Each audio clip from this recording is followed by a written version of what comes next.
بسم الله الرحمن الرحيم.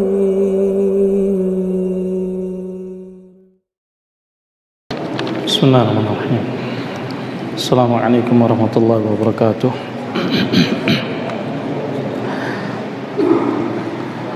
الحمد لله حمدا كثيرا طيبا مباركا فيه كما يحب ربنا ويرضاه. أشهد أن لا إله إلا الله وحده لا شريك له وأشهد أن محمدا عبده ورسوله صلى الله عليه وعلى آله وصحبه ومن تبعهم بإحسان إلى يوم الدين وسلم تسليما كثيرا. أما بعد. جزاك الله خيرا. اللهم بارك فيك.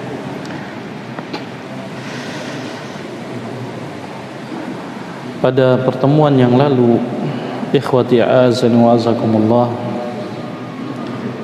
kita sudah mendapatkan penjelasan tentang adanya 4 sifat yang dimiliki oleh Khalilullah Ibrahim alaihi salatu wassalam. Dari keempat sifat tersebut kita baru berbicara 1 sifat, di mana Ibrahim alaihi salatu wassalam beliau dinyatakan sebagai ummah, jadi imam wa qudwah fil khair, sebagai imam dan sebagai teladan dalam kebaikan, disebabkan beliau telah menempati kedudukan puncak kesabaran dan keyakinan, yang 2 sifat ini menghantarkan Ibrahim alaihissalatu wassalam kepada al-imamah fid din, kepemimpinan dalam agama ini. Nah, as-sifatu tsaniyah, sifat yang kedua, kata Syekh Shalih Fauzan hafizallahu taala, qala hafizallahu taala, as-sifatu tsaniyah, sifat yang kedua, annahu kana khashi'an muti'an, bahwasanya Ibrahim alaihissalatu wassalam adalah hamba yang khashi', hamba yang khusyuk, takut kepada Allah subhanahu wa ta'ala.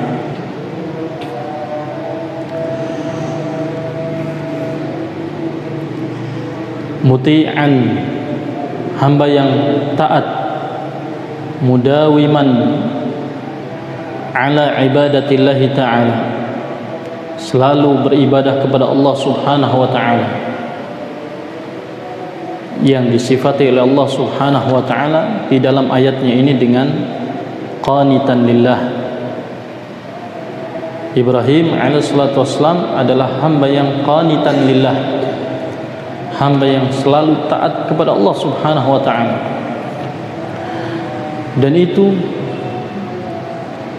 terus berlanjut sampai ke keturunannya, yakni Nabi kita Muhammad sallallahu alaihi wasallam, di mana Nabi kita alaihi salatu wasallam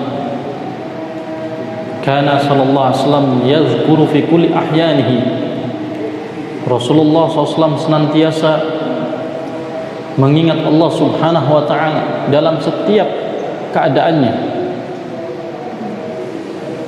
fil qiyam wal qu'ud wa fil madaji' fil madja', semuanya Rasulullah SAW ketika berdiri, ketika duduk, ketika melantangkan, merebahkan tubuhnya di dipan, di ranjang, ketika membuka matanya, hendak menutup matanya, demikian Rasulullah SAW. Kana sallallahu alaihi wasallam yazkuru fi kulli ahyanihi. Oleh karenanya Allah subhanahu wa ta'ala mengingatkan kita, fazkurullaha dzikran katsira, Maka ingatlah kepada Allah Subhanahu wa ta'ala dengan zikir yang banyak, dengan selalu mengingat Allah Subhanahu wa ta'ala. Kenapa? Karena ini yang menenteramkan hati kita. Ala bi dzikrillahi tatmainnul qulub. Ketahuilah dengan zikir kepada Allah Subhanahu wa ta'ala akan menenteramkan hati kita. Lihat bagaimana putri beliau Fatimah radhiyallahu anha, putri beliau sallallahu alaihi wasallam, ketika mengeluhkan kepada ayahandanya, kepada Rasulullah SAW tentang berbagai macam kesibukan rumah tangganya, dalam keadaan Rasulullah SAW memiliki beberapa pelayan, pembantu.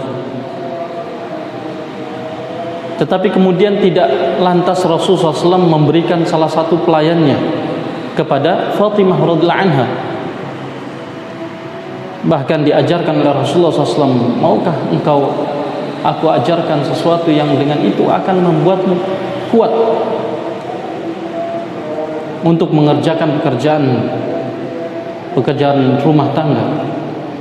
Rasulullah SAW mengajarkan untuk bertasbih, berzikir kepada Allah Subhanahu wa ta'ala. Lihat, tidak kemudian memberikan salah satu dari pelayan Rasulullah SAW di saat itu. Ada Safina, ada Anas bin Malik, ada yang lainnya. Nah, dari mawali Rasulullah SAW ada beberapa. Safina, maulanya Rasulullah SAW. Demikian juga yang lainnya.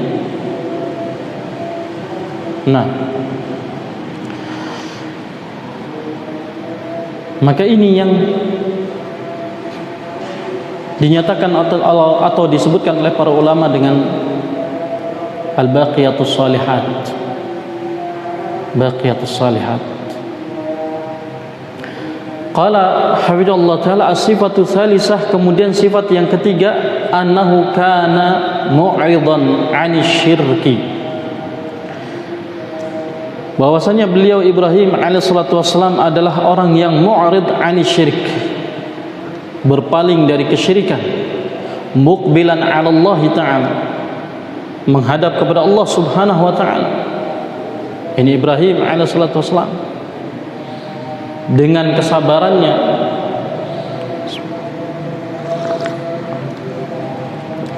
beliau alaihissalatu wassalam tetap berusaha untuk mendakwahkan tauhid kepada ayahandanya, kepada kaumnya semuanya. Sekalipun Nabi Allah Ibrahim alaihissalatu wassalam pada akhirnya mendapatkan menerima hukuman ataupun akibat dari dakwahnya, dipasung dan dilemparkan ke dalam api. Iya. Tetapi beliau bersabar, tetap mu'rid 'ani syirk, berpaling dari kesyirikan, wa muqbilan 'ala Allah, menghadap kepada Allah Subhanahu wa taala. Ini as-sifatu rabi'ah, sifat yang keempat, bu'duhu 'ani syirki, jauhnya Ibrahim alaihissalatu wassalam dari kesyirikan, dan ini yang selalu beliau doakan kepada Allah Subhanahu wa taala. Wajnubni wa bani an na'budal asnam. Ya Allah, jauhkanlah aku dan anak keturunanku dari menyembah asnam, berhala. Lihat, yang diminta oleh Khalilullah alaihissalatu wassalam adalah dijauhkan dirinya dan anak keturunannya dari ibadatul asnam, menyembah berhala-berhala.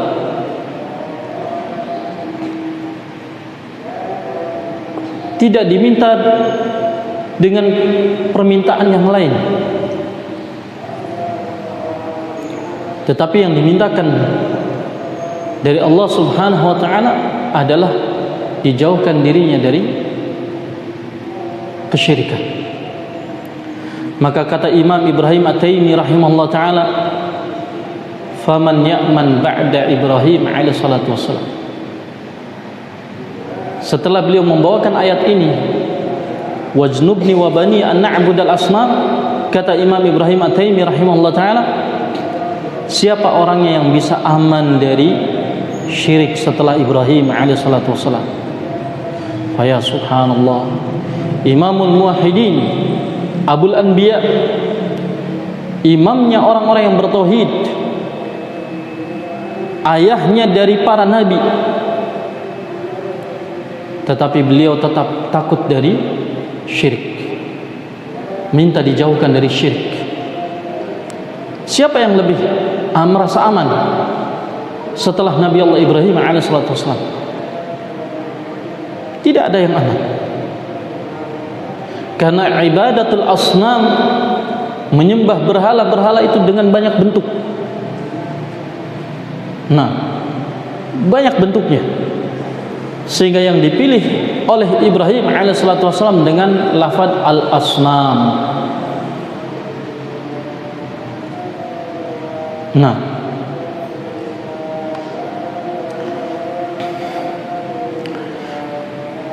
maka sifat yang keempat ini, bu'duhu 'ani syirki wa mufaraqatuhu lil musyrikin, jauhnya Ibrahim alaihissalam dari kesyirikan dan berpisahnya beliau dari musyrikin. Ini adalah fi ghayatil bara'ah, puncak dari bara'ah, berlepas diri Ibrahim alaihissalam. Tidak hanya menjauhkan diri dari kesyirikan, bahkan mufaraqatul musyrikin, memisahkan diri dari kaum musyrikin, yakni tidak bersama mereka dalam peribadatan mereka maupun dalam sifat-sifat mereka. Nah, oleh karena Syekhul Islam Ibnu Taimiyah rahimahullah taala dalam kitabnya Iqtida' Shiratal Mustaqim fi mukhalafati ashabil jahim, beliau menerangkan bahwasanya ada 4 kelompok yang wajib untuk kita mukhalafah, menyelisih mereka. 4 kelompok. Pertama adalah iblis, syaitan. Yang kedua adalah al-Yahud dan Nasara. Yang ketiga adalah kaum musyrikin, dan yang keempat adalah al-bahaim, hewan. Kita tidak boleh menyerupai 4 kelompok tersebut. Kama qala rahimahullah taala.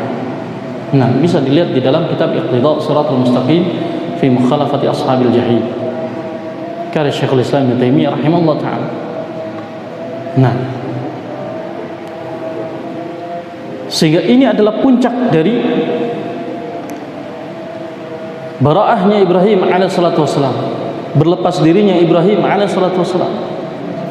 Oleh karena Ibrahim alaihissalatu wassalam mendapatkan pujian dari Allah subhanahu wa ta'ala, yang tentunya pujian ini bukan tanpa hikmah, tanpa maksud, tanpa tujuan. Bukan, pasti memiliki hikmah, memiliki maksud dan tujuan. Nah,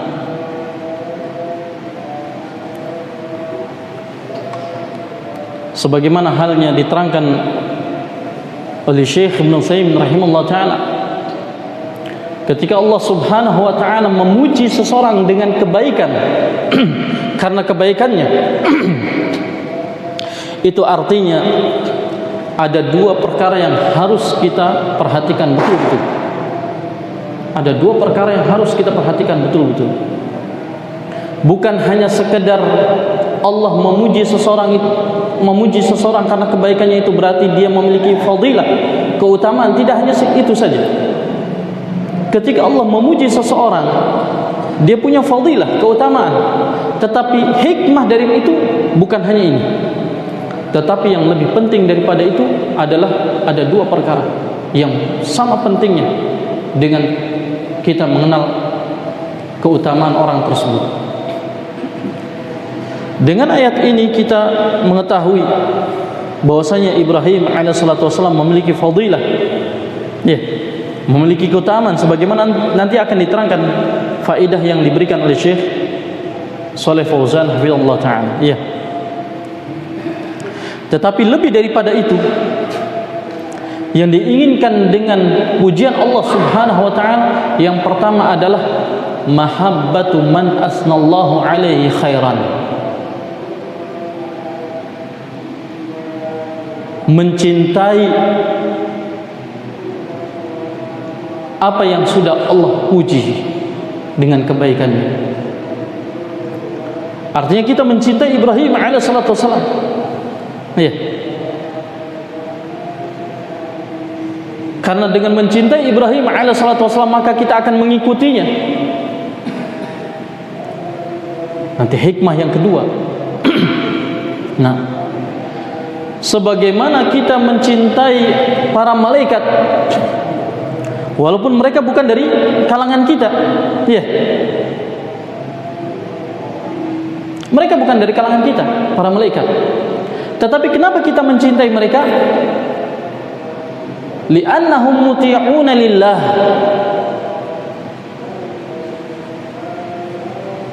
Imtathalu ma amarahumullah. Karena mereka adalah orang-orang yang muti'un lillah, taat kepada Allah Subhanahu wa taala. Maka kita mencintai mereka.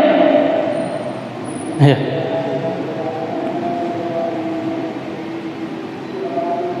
Kama annana nadghadu ma asnallahu alaihi syarran, sebagaimana kita membenci apa yang Allah cela.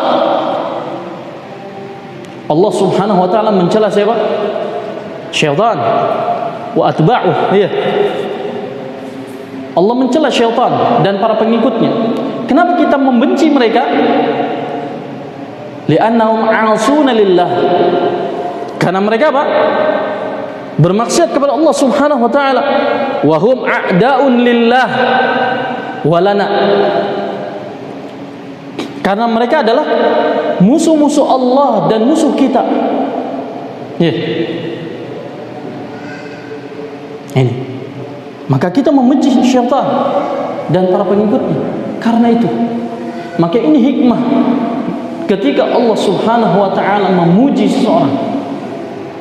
Demikian ketika Allah memuji para sahabat radhiyallahu anhum dengan menyatakan as-sabiqunal awwaluna minal muhajirin wal ansar walladzina tabauhum bi ihsan radhiyallahu anhum wa radu anhu, dan seterusnya. Maka apa? Maka yang wajib kita perhatikan di sini adalah kita mencintai mereka. Kita ajarkan anak-anak kita untuk cinta kepada mereka, para sahabat. Sebagaimana kita ajarkan anak-anak kita mencintai para anbiya wal mursalin. Ya. Mungkin di madaris, madrasah diajarkan untuk kita mencintai para nabi dan para rasul, ya. Menghafal nama-nama mereka. Tetapi sedikit di antara mereka yang mengajarkan untuk mencintai para sahabat. Padahal apa? Padahal Allah telah memuji mereka. Subhanallah. Ini. Iya.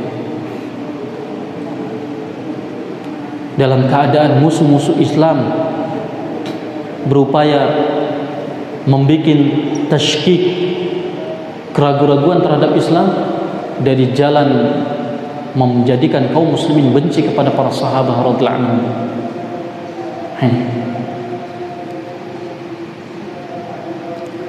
Dan hikmah yang kedua tadi, ketika Allah Subhanahu wa taala memuji seseorang, itu artinya kita diperintahkan untuk mengikuti mereka, mengikuti orang tersebut. Ya. Allah Subhanahu wa taala di dalam ayat ini memuji Ibrahim alaihissalatu wassalam dengan 4 sifat. Itu artinya kita diajarkan untuk mengikutinya. Ya. Oleh karena Allah tabaraka wa taala menyatakan di dalam firman-Nya, laqad kana lakum fi qasasihim ibratun liulil albab. Ya.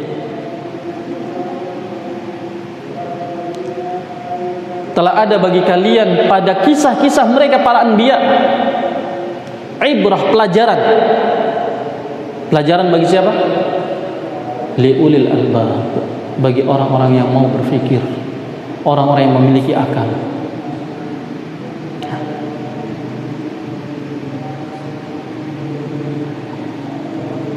laqad kanat lakum fihim uswatun hasanatun liman kana yarjullaha wal yawmal akhir.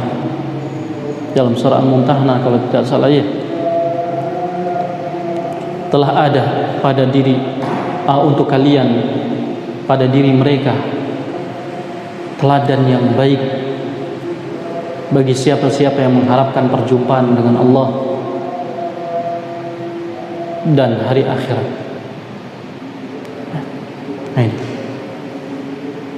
Sehingga demikian juga pada diri Ibrahim, laqad kana fi Ibrahim, laqad kana lakum uswatun hasanatun fi Ibrahim walladzina ma'a. Sebagaimana sudah lewat ayatnya, demikian. Maka ini dua perkara yang seharusnya kita perhatikan betul. Sehingga kata Syekh Shalih Fauzan hafizallahu taala, munasabatul ayatil ula lil bab, kesesuaian ayat pertama terhadap judul babnya adalah man haqqaqa tauhid dakhalal jannah bighairi hisab. Siapa yang mewujudkan tauhid maka dia masuk ke dalam jannah tanpa hisab.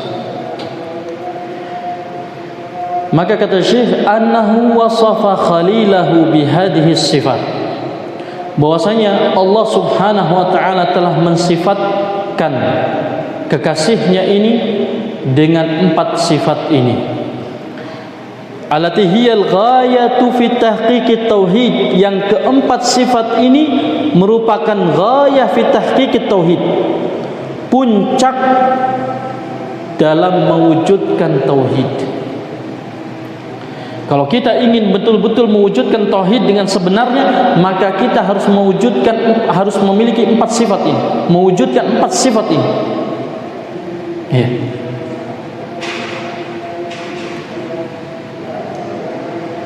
Kita harus menjadi imam wa qudwatan lil khair.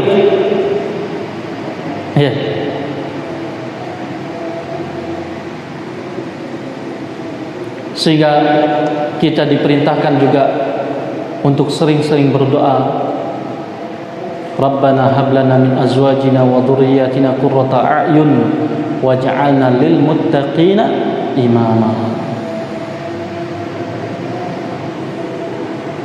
Kenapa kita diperintahkan untuk menjadi imam lil muttaqin? Karena ini adalah ghayah fi tahqiqit tauhid. Kita harus menjadi qudwa lil khair, qudwa fil khair, teladan yang baik dalam kebaikan, terlebih di hadapan keluarga kita. Berapa banyak istri yang tidak mau menerima nasihat suaminya karena karena apa? Karena akhlak kita di hadapan istri kita yang tidak baik atau dipandang tidak baik. Sehingga terkadang mereka tidak mau, karena di antara perkara-perkara yang menghalangi seseorang untuk menerima al-haq adalah apa? Ketika kita melakukan kemaksiatan di hadapan orang tersebut, orang yang kita nasihati, maka nasihat kita tidak akan diterima.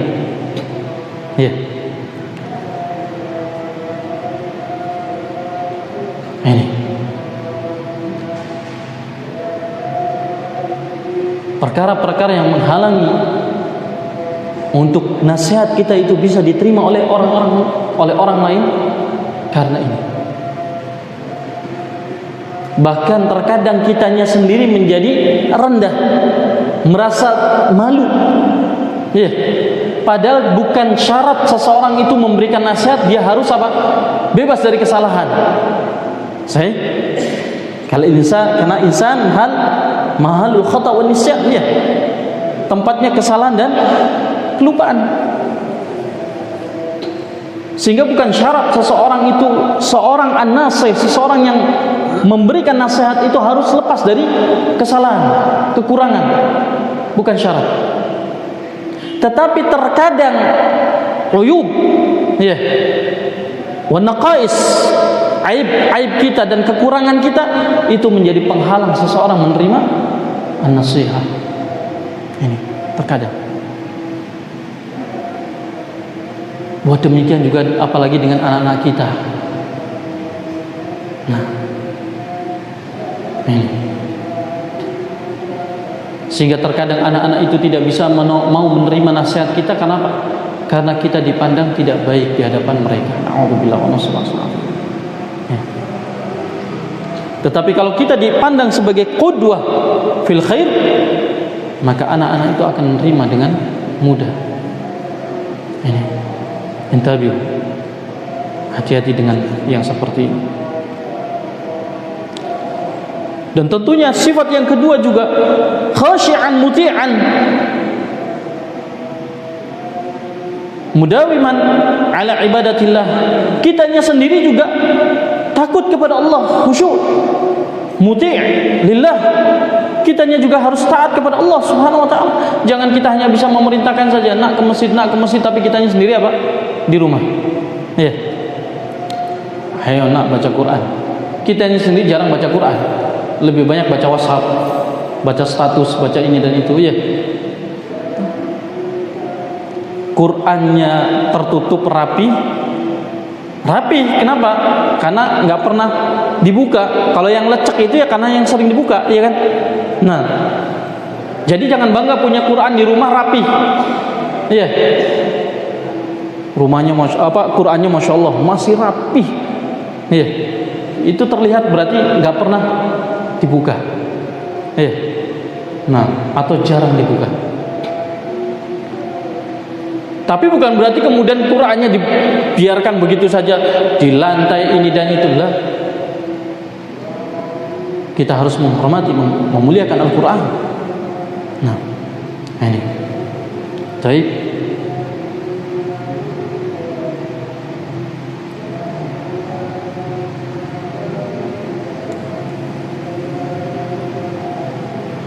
Demikian juga kita harus berpaling dari kesyirikan dan jauh dari kesyirikan dan berlepas diri dari kaum musyrikin. Sehingga kata Syekh Shalih Fauzan selanjutnya, waqad umirna bil iqtida'i bihi, lihat, dan kita telah diperintahkan untuk mencontoh kepada beliau alaihi salatu wassalam. Di dalam firman Allah Ta'ala dalam surah Mumtanah, qad kanat lakum uswatun hasanatun fi Ibrahim walladzina ma'ah. Qad kanat lakum uswatun hasanah, sungguh telah ada bagi kalian pada diri Ibrahim alaihi salatu wassalam dan orang-orang yang bersamanya, walladzina ma'ah. Nah,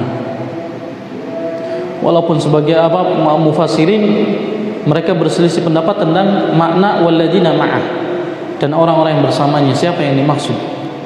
Nah, kalau munasabatul ayati tsaniyah lil bab, sekarang kesesuaian ayat kedua terhadap judul babnya. Ayat kedua disebutkan apa? Walladzina hum bi rabbihim la yusyrikun, dan orang-orang yang mereka tidak berbuat syirik kepada Rabb mereka. Maka kesesuaiannya dengan ayat dengan judul babnya, kata Syekh Shalih Fauzan hafizallahu taala, annallaha ta'ala wasafal mu'minina as-sabiqina ilal jannati bisifatin. Di dalam ayat ini Allah Subhanahu wa taala mensifati kaum mukminin as-sabiqina ilal jannat, kaum mukminin yang berlomba-lomba untuk bisa masuk ke dalam jannah. Mereka yang berupaya untuk berlomba-lomba menuju jannah, menuju surga Allah Subhanahu wa taala, bisifatin, dengan beberapa sifat, a'dhamuha as-sana'u 'alaihim.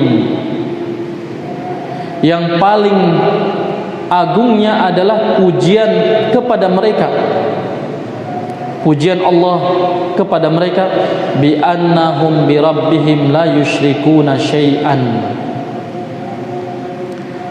di mana mereka terhadap Rabb mereka, terhadap Tuhan mereka, la yusyrikuna syai'an, tidak berbuat syirik sedikit pun. La yusyrikuna syai'an minasyirki la khafiyan wala jaliyan. Mereka tidak berbuat syirik sedikit pun dari kesyirikan tidak yang samar dan tidak pula yang nyata. Nah, syirik yang nyata itu seperti menyembah berhala, beribadah kepada selain Allah Subhanahu wa taala, atau memberikan ibadah kepada selain Allah Subhanahu wa taala, bernadar untuk selain Allah Subhanahu wa taala, menyembelih untuk selain Allah tabaraka wa taala dan sebagainya. Ini jali.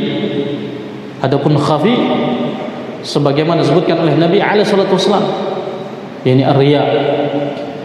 Ya. Seseorang beramal saleh untuk dilihat kemudian mengharapkan pujian dengan penglihatan orang lain itu. Nah, demikian juga sum'ah, wujub. Ini adalah syirik yang khafi. Ya. Yang Rasulullah SAW sendiri apa? Lebih mengkhawatirkan daripada fitnahnya Dajjal sekalipun. Subhanallah, fitnah Dajjal, ya, yang digambarkan oleh Rasulullah SAW. Di hari itu Rasulullah SAW memerintahkan untuk setiap orang mengikat istri-istri mereka dan anak-anak mereka di tiang rumah-rumah mereka. Ya, kenapa? Khawatir terfitnah oleh Dajjal. Tetapi ternyata fitnah, ada satu fitnah yang lebih besar dan lebih dahsyat daripada fitnahnya Dajjal, yaitu apa? Asyirkul khafi, syirik yang kecil, yang dikatakan oleh Nabi alaihissalam, asyirkul khafi akhfa alaikum min dabibin naman aw kama qala.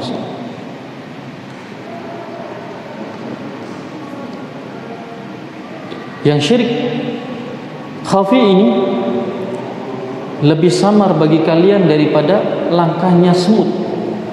Ya subhanallah.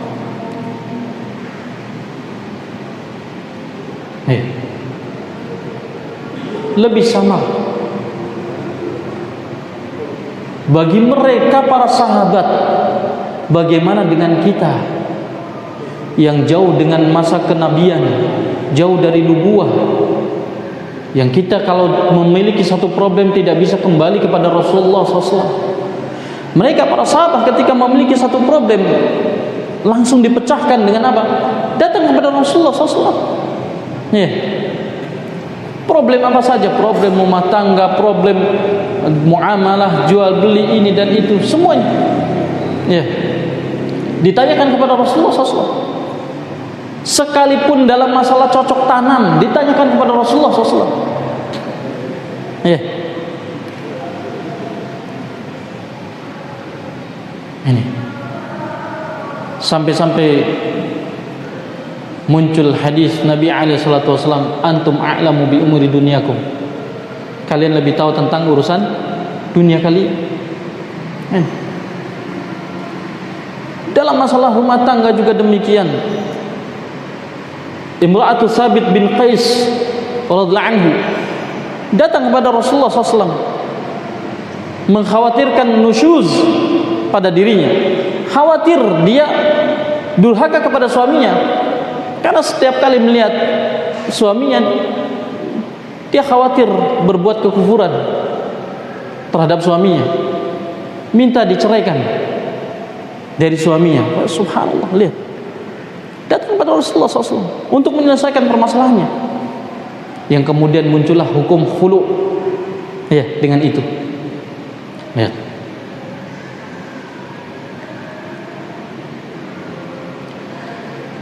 Sedangkan kita jauh dari nubuwah, jauh dari ilmu. Kita bukan seorang alim ulama. Nah, bagaimana? Maka kata Syekh Shalih Fauzan hafizallahu taala selanjutnya, wa man kana kadzalika faqad balagha min tahqiq at-tauhid an-nihayah.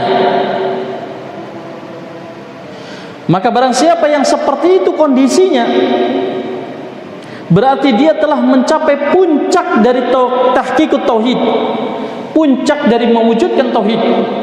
Wa dakhalal jannah bila hisabin wala adab, dan dia akan masuk ke dalam jannah, ke dalam surga tanpa hisab, tanpa adab. Allahu akbar. Ya. Idaman setiap orang, cita-cita setiap orang Kita adalah umat yang terakhir, belakangan datangnya, tetapi menjadi umat yang duluan datang, duluan masuk ke dalam surga. Faya subhanallah, nikmatnya seperti itu. Ya. Ini fadlul Islam wal muslimin, keutamaan Islam dan muslimin. Bahkan diberikan janji oleh Allah tabaraka wa taala melalui lisan Rasulnya, Pak. Kita bisa masuk ke dalam jannah bila hisabin wala azab. Subhanallah. Dalam keadaan hampir setiap orang itu hampir setiap orang itu tidak bisa lepas dari amalan buruknya, takut. Nah, tidak ada yang tidak takut kepada Allah Subhanahu wa taala yaumul hisab. Sehingga faedah yang bisa diambil dari hadis ini, dari ayat ini, dua ayat ini, ma yustafadu min ayatain. Faedah yang bisa diambil dari dua ayat ini, yang pertama fadilatu abina Ibrahim alaihi salatu wassalam. Yang pertama adalah keutamaan ayah kita Ibrahim alaihi salatu wassalam. Ya, ada keutamaan. Tadi tidak hanya keutamaan, bahkan ada dua hikmah di balik itu. Yang kedua, al-iqtida bihi fi hadhihi sifatil azim. Kita diperintahkan untuk mengikuti beliau dalam sifat-sifatnya yang agung. Dan yang ketiga, bayanus sifatil lati yatimmu biha tahqiqut tauhid. Ada penjelasan tentang sifat-sifat yang akan menyebabkan sempurnanya dalam mewujudkan tauhid. Yang keempat, wujubul ibti'ad 'anis syirki wal musyrikin. Wajibnya kita menjauhkan diri dari kesyirikan dan kaum musyrikin, wal bara'ati minal musyrikin, dan berlepas diri dari kaum musyrikin. Dan faedah yang terakhir, yang kelima, wasful mu'minina bitahqiqit tauhid.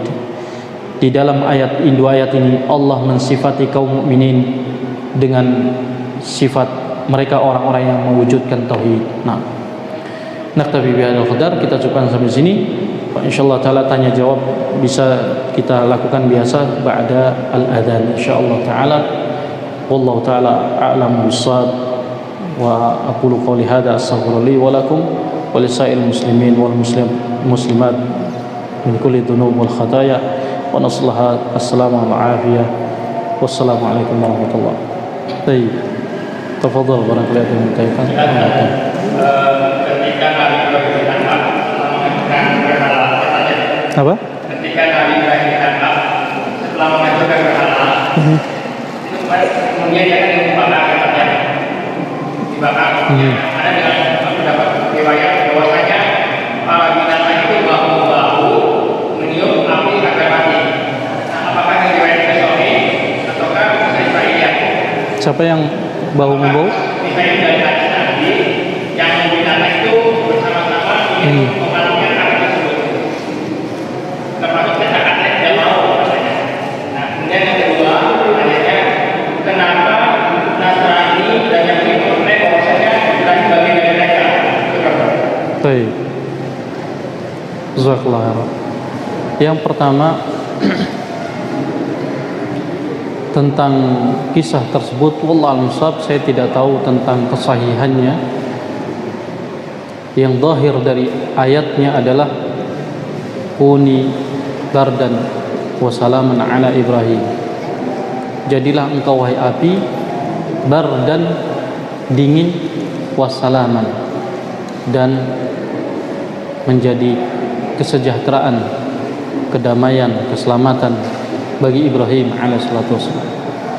Dari zahir ayat ini, para mufassirin menafsirkan bahwasanya Allah Subhanahu wa taala yang memerintahkan kepada api itu sendiri untuk menjadi dingin dan menjadi sesuatu yang menenteramkan hati Ibrahim alaihissalatu wassalam. Adapun kisah-kisah yang lainnya, wallahu a'lam, saya tidak tahu tentang kesahihannya. Wallahu a'lam. Terkadang ya betul seperti kata Imam Ahmad rahimahullah taala, kisah-kisah itu banyak yang tidak memiliki sanad, tidak memiliki silsilah rawi, tidak ada mata rantai dari rawinya siapa, tidak dikatakan qala haddatsana fulan, qala haddatsana fulan, qala haddatsana fulan, dalam tiga perkara kata Imam Ahmad rahimahullah taala. Di dalam masalah al-maghazi ya, kemudian di dalam tafsir. Dan satu lagi di dalam perkara ada bab satu lagi yang sama dengan maghazi. Ini perang yang besar. Nah, maka ini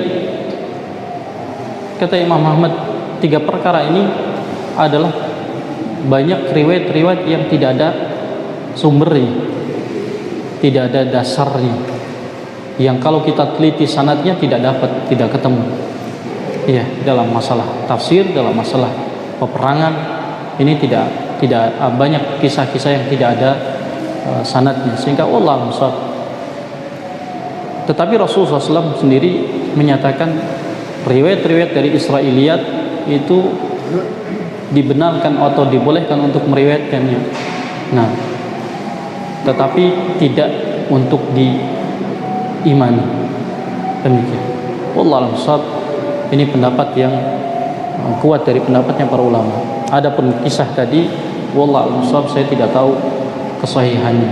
Nah, kemudian yang kedua,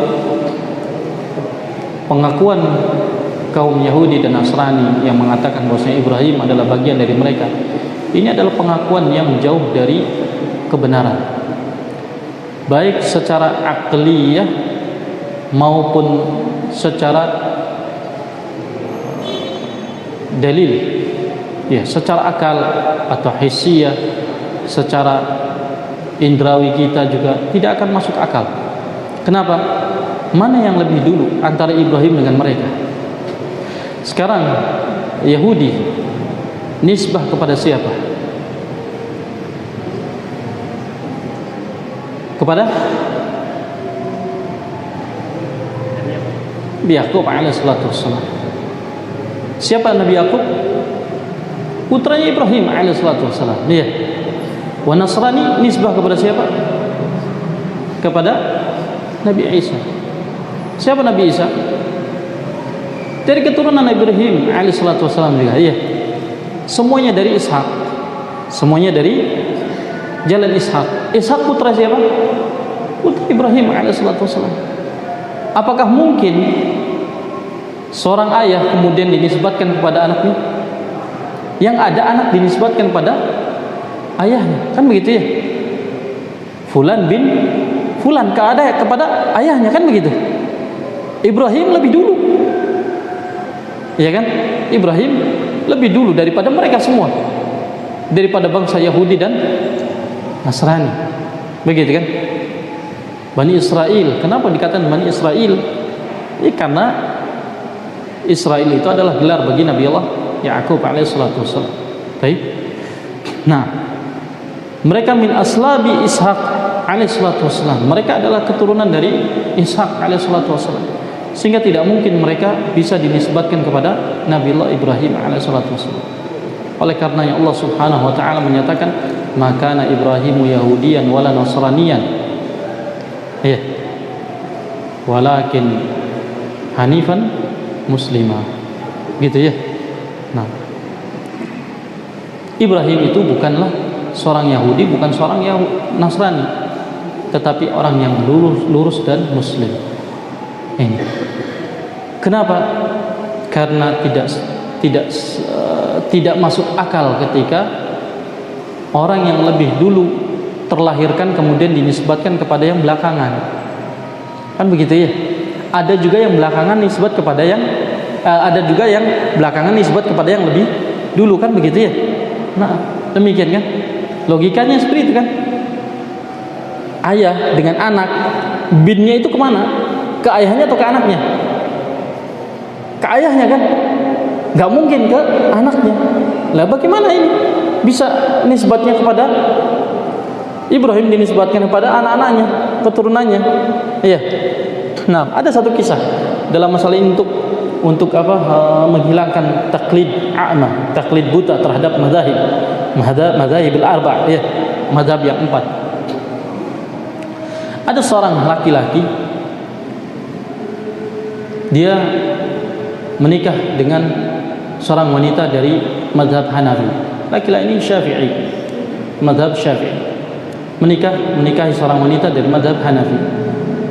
maka ketika hendak akad nikah ditanyakan ala madhab man, ini akad nikahnya dengan cara madhabnya siapa?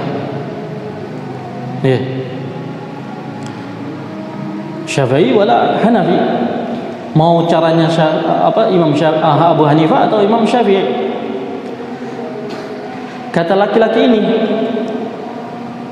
ayahnya Imam Syafi'i akad nikahnya dengan cara siapa? Lihat pertanyaannya. Ayahnya Imam Syafi'i akad nikahnya dengan mazhab mana? Hah? Dengan mazhab Syafi'i. Ayahnya Imam Syafi'i belum lahir, baru mau zawad. Iya. Lo mau akad dengan mazhab siapa? Mazhab Syafi'i. Lah, nggak bisa. Imam Syafi'i belum lahir, akad baru mau akid ayahnya. Iya. Bagaimana bisa dikatakan ayahnya Imam Syafi'i akad nikahnya dengan mazhab Syafi'i? Imam Syafi'inya saja belum lahir, ibunya baru mau dinikahi. Pertanyaan ini menggelitik ya, tetapi apa? Bahasa kitanya apa? Monohok ya. Tetapi menusuk tajam. Menusuk tajam. Kenapa? Karena dengan pertanyaan seperti itu, dia Syafi'i, rajul ini Syafi'i, tetapi dia ingin mengarahkan pola pikir mereka. Kalau ayahnya Imam Syafi'i saja ditanya dengan mazhab siapa beliau menikah, atau dengan cara mazhab apa beliau menikah, melakukan akad nikah, bagaimana dengan ayahnya Imam Abu Hanifah? Pakai mazhabnya siapa? Paham ya? Paham insyaallah ya? Sekarang ayahnya Imam Abu Hanifah akad nikahnya dengan mazhab mana? Imam Abu Hanifahnya saja belum lahir ya, baru ayahnya baru mau akad. Pakai mazhab mana? Tidak bisa. Demikian juga dengan Yahudi dan Nasrani. Iya, mereka mengatakan Ibrahim adalah Yahudi, Nasrani mengatakan Ibrahim adalah Nasrani. Dalam keadaan apa? Merekanya sendiri min aslab Ibrahim, ya, dari keturunan Ibrahim alaihissalam. Apakah pantas Ibrahim dianggap sebagai pengikutnya mereka? Yang ada mereka mengikuti Ibrahim alaihissalam, begitu ya? Insya Allah bisa dipahami ya. Baik, begitu. Nah, kan aneh kan? Nah, begitu. Sehingga ini ikhwati a'azan wa jazakumullah, ini cara pandang yang lurus ya, dalam menisbatkan sesuatu. Ketika Yahudi mengatakan Ibrahim itu dari kalangan kami, dari mana? Iya kan? Dari asal dari secara sejarah pun tidak ketemu, apalagi dari sisi dalil. Nasrani juga demikian. Nah, sehingga kita katakan sebagaimana yang Allah katakan, maka Ibrahimu Yahudiyan wala Nasraniyan. Ibrahim itu bukan Yahudi, bukan pula Nasrani, akan tetapi dia adalah hanifan muslimah walam yakum minal musyrikin. Lihat, 3 kelompok langsung ditolak oleh Allah Subhanahu wa taala. Bukan Yahudi, bukan Nasrani, dan terakhir bukan pula termasuk dari kalangan musyrikin. Ya. Sehingga apa? Dari sini batallah pengakuan mereka. Nah, kalau dalam pepatah atau maqalah ya ami, maqalah Arab dikatakan apa? Kullun yad'i waslan bi Laila wa laysa wa Laila la tuqiru lahum bidzaka. Sahih? Kullun yad'i waslan bi Laila. Setiap orang bisa mengaku punya hubungan asmara dengan Laila. Di zaman dahulu ada seorang wanita yang bernama Laila, yang dijuluki dengan Laila Majnun, saking menjadi bunga desanya di zamannya. Kemudian apa? Hampir setiap pria mengaku punya hubungan dengan Laila. Wa Laila la tuqirru lahum bidaka. Dalam keadaan Lailanya sendiri tidak mengakui hubungan mereka semua. Iya, begitu. Masing-masing orang bisa mengakui punya hubungan dengan ini, dengan itu, kan gitu ya. Nah, Demikian Yahudi, Nasrani, mereka hanya mengaku-ngaku bahwasanya Ibrahim adalah dari kalangan mereka, padahal bukan dari mereka semua. Apalagi yang belakangan ini tercetus apa? Agama Ibrahimiyah. Iya. Siapa yang mencetus? Nah, bagaimana Nabi Allah Ibrahim sendiri diperintahkan oleh Allah Subhanahu wa taala untuk menjadi seorang hanif, seorang muslim yang hanif, iya. Bagaimana mereka bisa mengatakan bahwasanya ada ajaran Ibrahimiyah? Nah, ini bukanlah bagian dari Ibrahim sama sekali. Wallahu a'lam bishawab. Begitu insyaallah ya. Nah, baik. Barakallahu fiikum. Nah.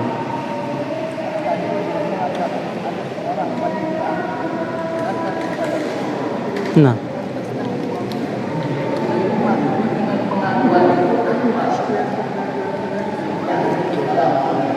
Waalaikumsalam. Ini pengaduan dikarenakan sebagian mengatakan, ada yang mengatakan dia setiap kali melihat suaminya tidak suka karena wajahnya yang tidak tampan. Imra'atu Thabit bin Qais radhiyallahu anhu dikatakan datang kepada Rasulullah SAW, mengadu kepada Rasulullah SAW. Ini takhsha, wanita ini khawatir, takut kalau dirinya apa? Menjadi takfur, menjadi kufur kepada suaminya, nikmah suaminya. Dalam keadaan suaminya baik, muamalahnya baik dan sebagainya.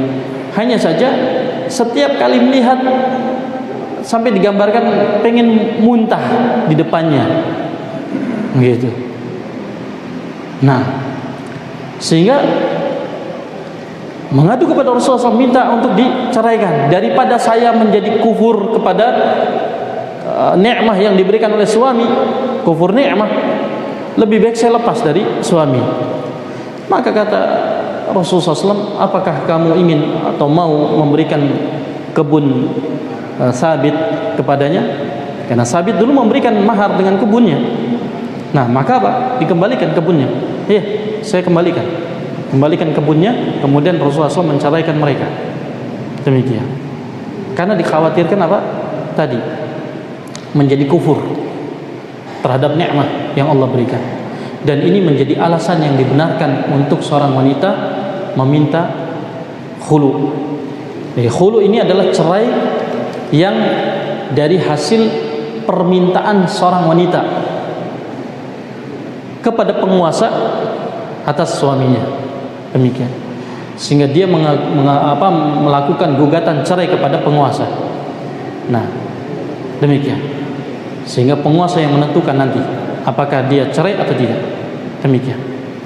Berbeda dengan talak. Kalau talak, maka suaminya yang harus mengucapkan dengan niat dan dengan penuh kesadaran, begitu. Tapi kalau tidak, maka tidak jatuh talak.